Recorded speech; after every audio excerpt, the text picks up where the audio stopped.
Welcome everybody to Bottom Line with Roni and Byron. The special today is called Be a Man. We're having a conversation about today's fathers and fatherhood.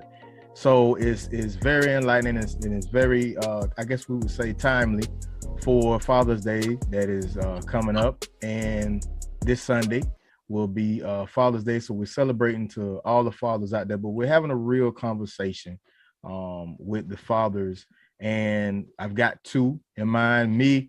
I've got 5 kids, so I think I bring I guess a good perspective in mind. So we have Lonnie Gilbert.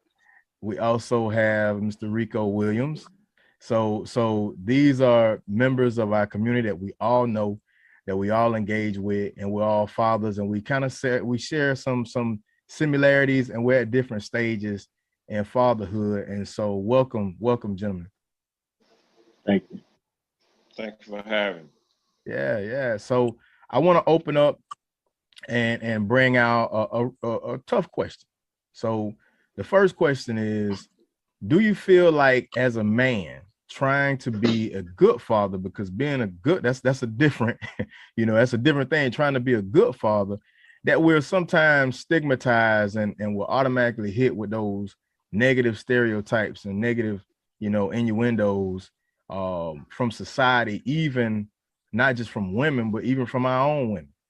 Do you sometimes, I'll let you start off, Rico.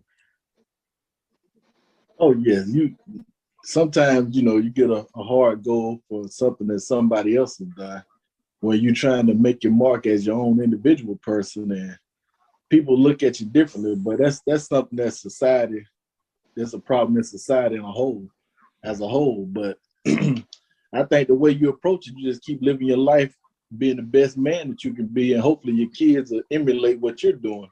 Yeah. And they do something wrong. See, the good thing about it, I made a lot of mistakes, so I want to make sure my kids don't make the same mistakes I made.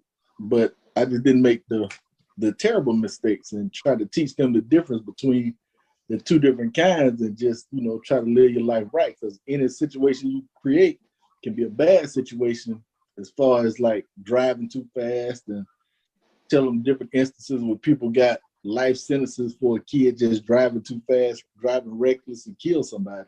Mm-hmm. So those are things I try to iterate with my kids to let them know that, it's consequences to your action. Mr. Gilbert, how do you feel about that stigmatization and the negative stereotypes? Do you feel like that's something that we get from even our own women, and it's kind of hard to break that, that negative stereotype about fathers and men and what they won't do and etc.?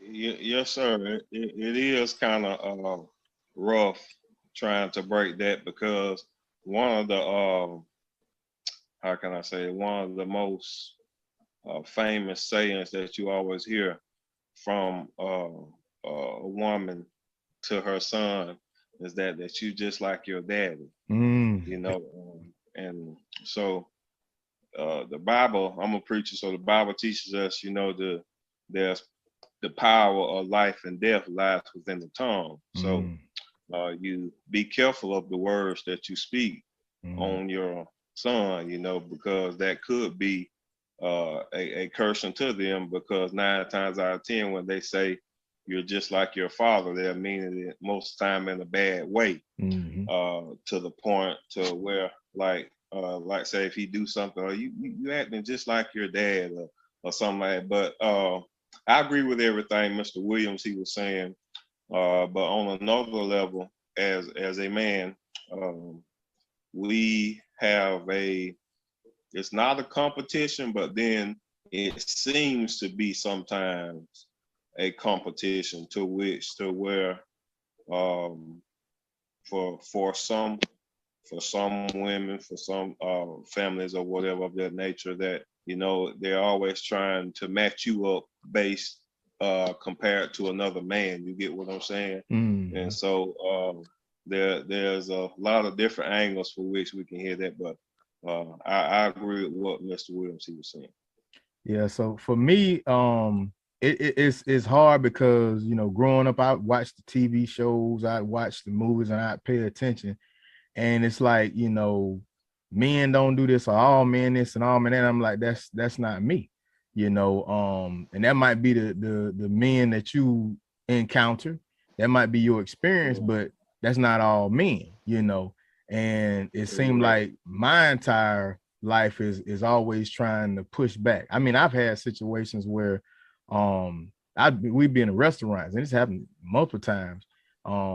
Where even if whether I'm with my wife on just a regular date night, or whether it's the entire family, the waitress would come to her with the check, and she would always correct them and point to me, and it just speaks to her. But at the same time, it lets you know, like, man, where this is where we at as men, to the point where you know, where to the point where it's not automatic. And now you know, I know people out there will say, well, you know, they try to throw me down the road of you know, toxic masculine or whatever that case may be. But as a man and as the head of the household, you know, unless I let you know otherwise, you know, that title still means something. And fathers, I think we're coming into a time where people, women in general, men as well, I think we're seeing that fathers are very, very, very important.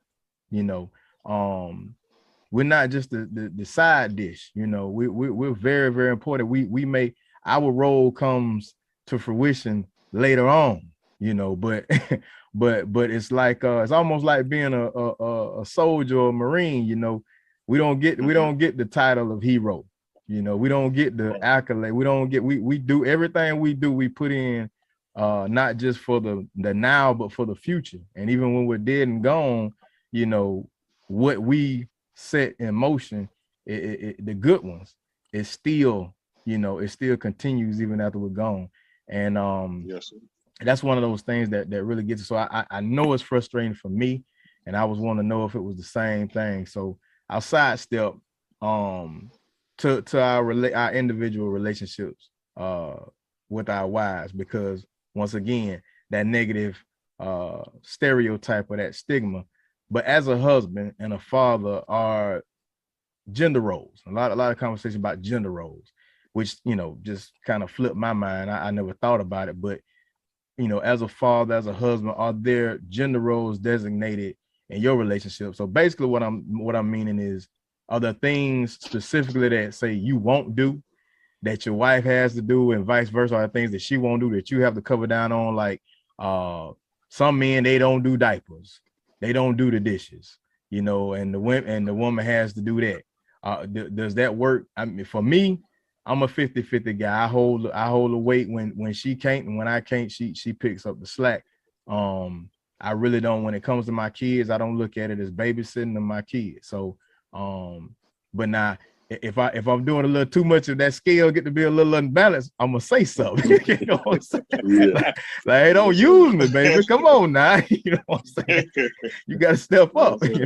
You know. But do you have those gender roles? I'll pass to you, Mr. Gilbert. No, there's a perfect balance, I can say, and I can also say that my mom and father, they raised me to the point to teach you to do everything. You know, I know how to cook, I know how to clean, wash my own clothes, all that kind of stuff. So, but at the same time, there's no, we balance it out. Whatever needs done, we just, you know, hop in and do it. As you say, you know, those are our kids. So it's not no such thing as a babysitting duty or whatever. But I mean, so it balances out. You know, a lot of the time I end up working a lot, and you know, she has to just, you know, pick up the slack and take it, you know, from there. So, but it still balance out though. That's good. That's good. Yeah, I agree with Mr. Gilbert 100%. My parents always taught me to do everything just so you don't have to depend upon anybody else. Yes, sir. But yeah. And see, that's a selling point. I always thought it was. during the courtship, you know what I'm saying, where you show you could cook. Hey, that's when I bring out the tools, you know. And then they know you can clean and you can do all that. Okay, you know, that's one of them perks. And you know, and that's one of the things that, you know, for a lot of women out there, you know, I was taught one thing about one of my cousins. He dropped me some jewels, and he would say, you know, when you're dating, you know, make yourself a mental list. And you just throw some things out there. You just put a check mark by it every now and then, you know. Oh, you can't cook? Well, just put a check by it. You know, you don't clean? What? Just put another check by that one, you know. So I'm pretty sure, you know what I'm saying, women do the same thing. They have a little checklist, you know, and that was one of the things I would. Yeah. So that gets me to go ahead. One thing about those roles now, I recently had hernia surgery. And man, my wife came through, and she was phenomenal. Made sure I had everything I needed. It was to the point I couldn't even walk at one point. Wow. Yeah. My dad and my brother had to come and lift me up out the chair. I was on the walker. And man, that's a humbling feeling. Then you realize the support that you really have, because I'm the kind of person not to ask anybody to do something. I'd rather just do it myself. Yeah. But she really came through for me. Yeah. I mean, and that was like for me. Go ahead, Gilbert. Oh no, I said that was a blessing. Yeah. That was the same thing for me, man. It was my first, well, both, but my first deployment, man. We were still dating, and you know, I was a tanker, so, and we weren't getting sent with our tanks, so it was like I don't know what's gonna happen out of this, man. So, you know, I don't even know if I'm gonna, you know, come back alive. I don't even know if I'm gonna be in the right state of mind. So I threw it out there. I gave her the option, you know, you want to break this thing off, and we, you know, if I make it back, we pick up where we left off. And she was like, nah, you know. And you know, the closest thing I would say, probably the common thing I share with a lot of people that's been incarcerated is that feeling, that life of being, you know, once you're gone, people forget about you, and it's only going to be that core family group, and it's probably going to be your mama, your daddy, you know, sister, brother, maybe one or two aunts, or you know, uncle or here and there, but it's going to be that core. And, you know, all you have, you know, at least back then, all I had was a picture. I didn't have FaceTime. I didn't have all I had was a picture. And that was the only thing that motivated me. And to come home and know that, you know, my business ain't out in the street. You ain't running around with different guys and all this, you know, you hold it down.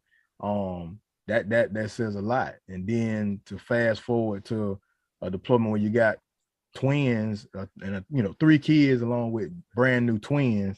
I saw them born, and then I was gone, and to manage all of that, you know, that speaks a lot. So man, you know, and I've had multiple times where, you know, things would be tight, you know, money would be real tight, and I'm stressing, and she would do things just to give me the peace of mind, you know what I'm saying, just take the stress off of me. So, you know, it's all of those things that plays a very, you know, strong role. And that's what lets you know that, you know, a lot of people don't really take marriage and the sanctity of it and what it really means fully and wholeheartedly. And a lot of people I think they get caught up in a you know, TV and a fairy tale, but it's a lot, and it takes a lot. Right. And you got to be in it. It's a partnership. It's a business. It's the strongest, you know, unity you could ever experience, you know, stronger than any brotherhood.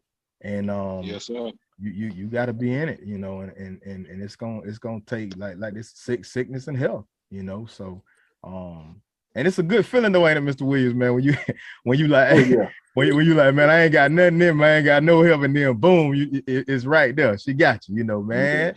Hey, it bring you to tears, you know. My baby love me, man. Yeah, man. So I got a question specifically for you, Mr. Williams, because you've got older kids. You know, me and Mr. Gilbert, our kids are kind of in the same age group. But since you have older kids, what what conversations are you having with them?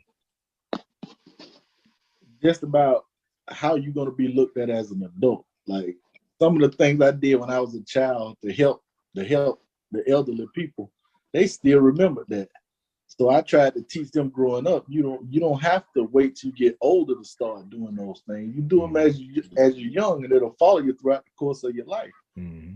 So a lot of relationships that you build early. You just expound on them as you get older. Mm-hmm. Now, once they get older, now that's a tough thing, especially when you got a daughter. Mm-hmm. So my daughter, and I think I spoiled her so much that she don't have a boyfriend because she been treated so well. You said the bar so high.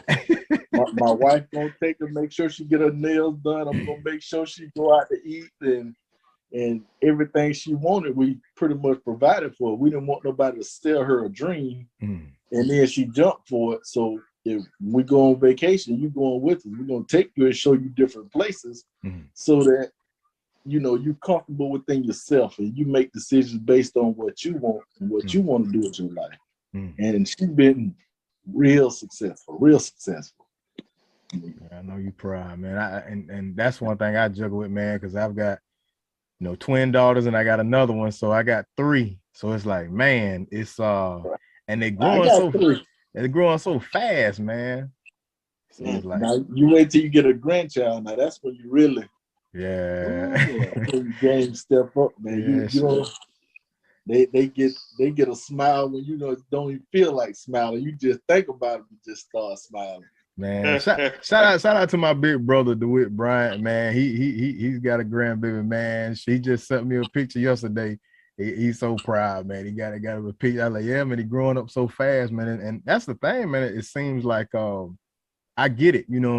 I see the shows and the movies, where they show the daughter graduating or she going off to college, and the dad, when he look at it, he still see the little toddler. You know what I'm saying? Because it seemed like that, man. In mine growing up, it's like, man, this time is flying. And it's like, I'm trying at that point to try to cherish, each year. You know what I'm saying? Because before you know it, even with me, people ask me how old am I? Hold up. What happened to them for 10 years? You know what I'm saying? What happened? So I think that's a thing that we all could do, is reflect and kind of just cherish the time that we had, because I think it was Nipsey Hussle that said it. He said the way a child spells love is Time. So yeah, spending time is the biggest thing. Mr. Gilbert, yes, I got one that may be funny. What is the one thing you hate to do, or like is your pet peeve as a father, like as a dad, like with that one thing that you can't stand, or you just, maybe the wife think you like it, but you're like, man, I can't stand that. Oh, that's a good question, man. Now that I think of it, now you asked me the question, I can't really give you an answer. You got me waiting to hear that answer. And it might get you in trouble too. Yeah. You got to be careful. You got to be careful now.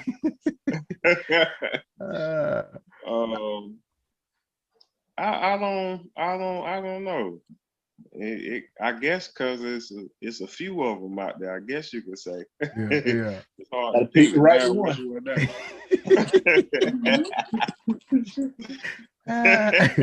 So what you are you gonna pass? Or are you gonna pass? Yeah, I'm gonna pass them now. Okay. All right, that's or I let Mr. Williams answer that first. And that was your question. You give me, you give me no trouble. I go out right around the corner. I go out there on the limb. I'll say so, and I don't think it's been bestowed upon me. I think I just fell into it. But I hate being the bad guy all the time. I'm always the disciplinarian. I'm always the one to crack the whip. I come out with the belt. Ain't no asking questions. And sometimes I feel like, man, I do want to, I don't want to be the bad guy all the time, but at the same time, I know my role and I'm gonna run it right. That's one I would say. And that's it. And Daddy Day, man. Daddy Day, I don't want no tools. I don't want no work. I want the same. I want flowers. I want a dinner. Stop giving me work. You know what I'm saying? Stop giving me work. I could buy some 2. See, here's the thing. Like if I'm working on something, I'm like, man, I need me a tool. So I need this. That don't mean that's what I want for Daddy Day. Give me the same doggone. Right. Yeah. I don't want no work. I think I got one for you. Okay. All right. I would take this because you know what I'm saying, that's part of being the man. But all the time, like when we used to go like out to eat and different things, or you ask them what you want to eat. I don't know. Oh yeah. I don't know. Or whatever you want. Why I'm asking you, what do you want? You can't, Yeah. So just sometimes those things, that's one of them pet peeves. I'm like, I need you to figure out something. Yeah, sometimes I don't know. I don't know either. That's why I'm asking you. Right. You know what I'm saying? That's it. Yes, a lot of times, when you coming up through the struggle, you got to order your food first, so I know what I can get. Yeah. They gonna go all out. So I know I just get me a fries or chicken nuggets or something.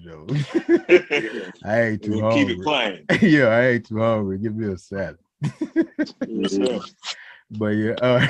So my next question is, what is the most I guess we'd say essential life lesson that you have learned through your journey as a father and through fatherhood that you could give advice to somebody else? Say, hey man, this is something that I've learned in my time as being a father, that if I could tell the younger me, I would tell.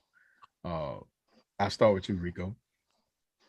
Well, one thing that everybody don't think the way you think, or was raised the way you were raised. So you have to kind of understand other people in order to try to get the most out of them. So you got to understand the things that make them tick in order to achieve the same results you're trying to achieve. Because early on, I'm thinking you should think like this. You should have common sense, and this doesn't make sense because my daddy said, "Spat a rod, spoil a child." So he didn't talk much. He just go ahead and put it on you, and then you get it like that.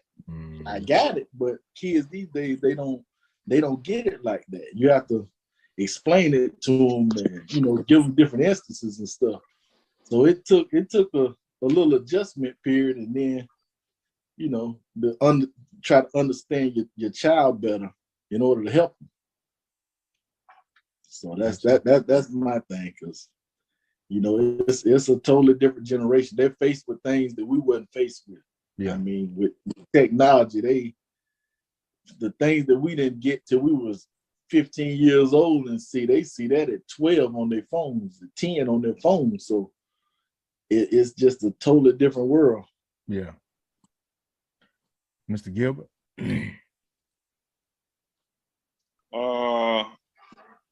I would say time, love, and affection. I would tell men that it's okay to love your son. You won't be called soft if you love him. I was raised in a, let me see, old school, kind of like hard, tight, kind of like Rico, spare the rod, spoil the child, less talking, or let that belt, that switch do the walking, type of environment, as far as with my father goes. So, and it's easy for us to take that same raising for which we was instilled and put into our children, because as Rico said, that's how we was raised. And everybody don't think how we think. So the approach nowadays is different. We have to do more talking and trying to explain so they can really understand, because I see now, kids these days, they are really, really green to a lot of stuff how we was, for us common sense wise. So we have to technology, like you say, they got all that stuff down pat, no problem. But just making the right decisions, common sense wise. So, but time, love, and affection, I would say that would be the three things for me. Okay. Mr. Gilbert, it was an older guy at church told me. He said, Williams, common sense is not that common these days. What you say? Yeah, you ain't lying about that one. Boy, ooh, that's a good one too. Yeah, and I think I would, I'm kind of in that same kind of caveat on what you said, Mr. Gilbert, that a lot of men out there, I would say, one thing my uncle told me, said, man, all you got to do is try. And sometimes you have to change you got to change your circle, and you got to, be, once you're in a different stage in life, you got to see what's more important. I tell my oldest son all the time, I said, man, you changed my life, man. You the reason that I got on the right path, and it's okay. Like you say, we have to promote more to each other to govern your family. It's okay. You don't have to go out and hang out all the time and hit the clubs and shine for the boys no more. You now that you're a father, you got a legacy right there. You've got you've got a whole, life that you shape and mold, and you are the exemplifier. Nothing is more gravitational to a kid than father. I went in the military not thinking it was something that I couldn't do. It was something crazy because my daddy did it, because my brother did it. I didn't see no limitations. Matter of fact, anything that my dad does or anything that my dad tells me, it's automatic, because of that time and that relationship. And, you even see it in troubled kids and those that have been abused. It's so, a lot of it comes from their relationship with their dad, if they or lack thereof, and they're searching for that. And so, for the fathers out there that think that their role is somehow, minimal, man, no, you so important to that life that you created, and you got to be there. And paying bills or paying child support or what have you, that's cool, but that child don't know that. They know the time that they spend with you. And if I could tell anybody that at this point in my life, nothing matters more once you got a child, and being a good dad is okay. Not trying to keep up with what everybody got going on. That's okay, man. It's, and that's the cool thing. Yeah, that's the one thing I would say. And Byron, what you ain't know about my story, I used to go play basketball every day, every weekend. I get off of work, I'm playing ball. When my daughter was being born, I was praying one night. And the Lord said, you want to be a good basketball player or a good daddy?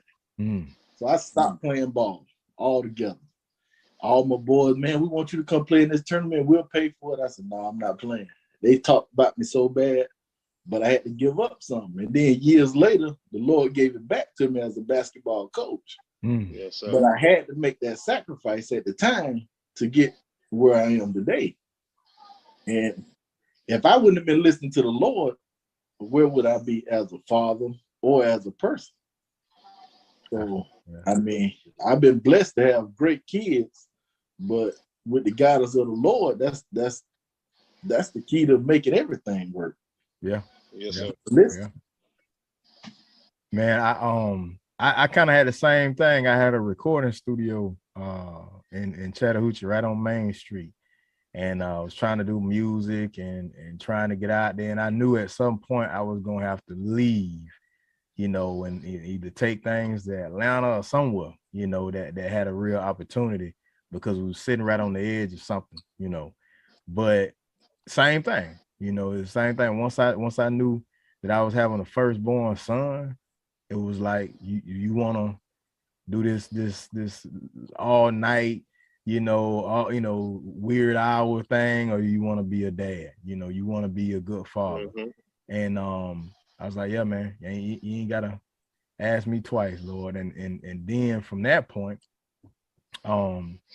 getting hit with 2 girls. It was like, oh, all right, I got you.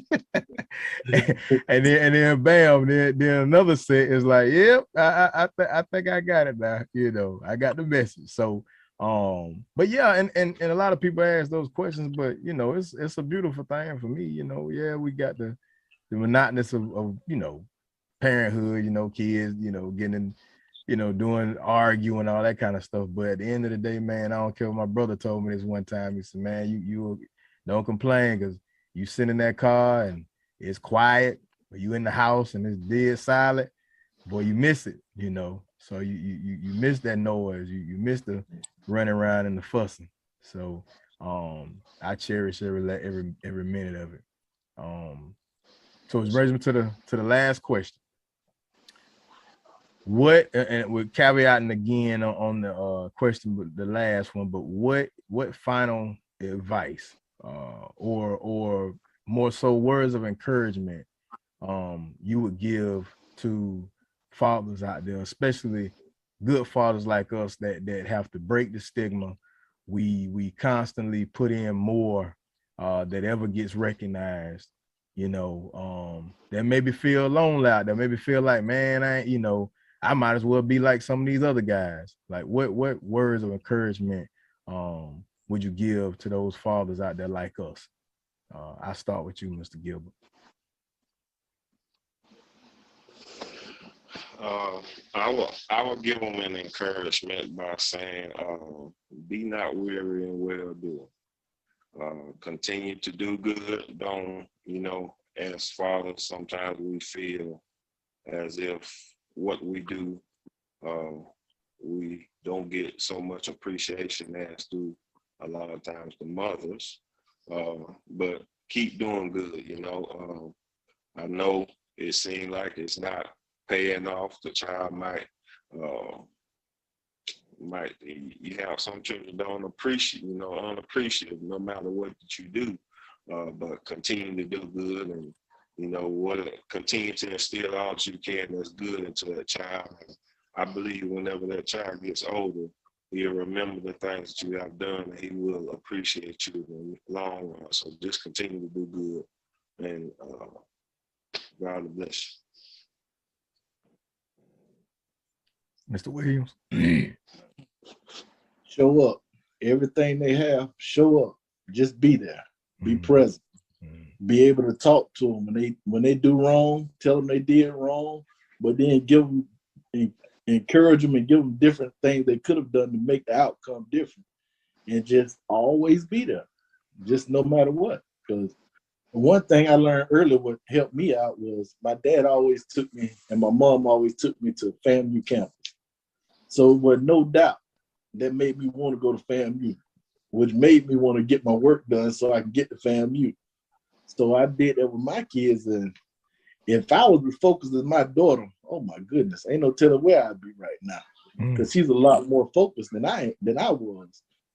And I'm trying to teach my son the same thing, and he's doing a lot better than me, but I keep pushing him. I don't want you to be like me. I want you to be better than me. That's right. That's it. So, and whatever they do, whether it's rock climbing, you just show up, be there, even though you hate rock climbing, just show up and be there. My daughter's in a lot of pageants. I used to hate pageants, but I was there every one. And just to show up and be there and let you know they got your support, because sometimes it don't go the way you want it to go, and they need to know that daddy there. If you need a shoulder to cry on, daddy right here. You don't need to look for nobody else. Just to be present and be ready, and to always be strong, because your family gonna lean on you. Well, I was taught to never show emotions as a man, but later on, you have to. With a daughter, you're gonna show some emotions. Yeah. My son, you kind of hold together, but man, when you see your daughter cry, that's a terrible thing. So just be there, encourage them, kind of lead them in the right direction. But as long as you show up every time, that's what they'll remember more than anything else you tell them or anything else you do. Just make sure you show up. Words of encouragement out there for all the fathers.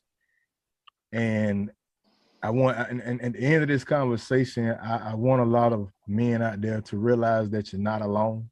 You know, I know we touched on some topics. I know we might even touch on a bunch of them. We could go for hours, but hopefully this sparks a conversation within your own circles, within your own families, that, you know, we may not thought that actually I have.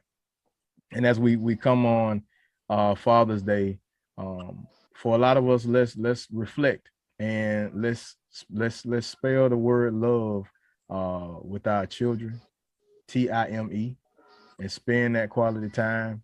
And for the most part, for a lot of us dads, man, it don't take much to make us happy. Just, you know, show us that you appreciate. And I know a lot of times, you know, we get a bad hand dealt, but we are very needed and we're very appreciated. So that's the biggest thing for us. I want to end off with a poem that was won me a lot of competitions when I was growing up, and it just became so fitting. It's a poem called "Be a Man," and at a time like this, it's almost, you know, needed for somebody to know what does it mean, you know, and we've all got to have a plan. And here's my poem: Be a man if you can, a man's man too. Have a plan if you can, to pull you through. Don't walk about with no ambition. Don't live on foolish superstition. Don't trust to luck. Get there by pluck. Be a man if you can, with a plan. You won't get a job if you wait till it comes. You'll never win battles by beating drums.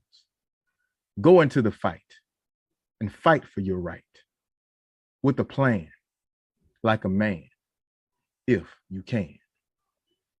Have you ever watched those big ships go by into the horizon and fade in the sky? Do they trust to luck to get there if they can? Do they heck on the deck? Is a man with a plan. When you feel whacked and there's 3 rounds to go, don't chuck it up. It's easy, I know. The other chap possibly feels just as blue. Let him do the quitting. It mustn't be you. Throw out your chest. Make the next round your best. And get into your man with a plan, if you can. Make life your servant. Don't be its slave. Fortune, you'll find, will come to the brave. Straight from the gold mouth. Make that your aim. With an Englishman's motto, playing the game. Be a man with a plan, if you can. Okay, so real quick, before we leave, why don't each of us shout out our family, our kids, our wives, real quick before we go. Start with you, Rico. All right, Justin and his son, my grandson Aiden, my daughter Imani Williams, and my youngest son Corey Williams. Outstanding. And my wife Rebecca Williams. Mr. Gilbert. I will shout out to my wife Keandra Gilbert, my son Lonnie Jr., aka Scooter, and my son Evan. We call him Little Duke sometimes, but shout out to all my Gilbert family and to all my friends and loved ones. Outstanding. And finally, me with my little tribe, I shout out Byron Jr., Araya, Ariel, Bryson, and Ariana, also known as Bop and Rye, and Ari and L. And last but not least, I got to shout out my wife, my better half, Ashley. So thank you, everybody. Thank you to the families. And just take that time to enjoy Daddy this weekend. All right. Thank you. Thank you again. Thank you to our sponsors. Thank you, Mr. Gilbert. Thank you, Mr. Williams, for showing up and having this conversation. Be a man. Real conversation with today's fathers. Thank you. Thank you. Thank you for inviting us. Thank you for having me.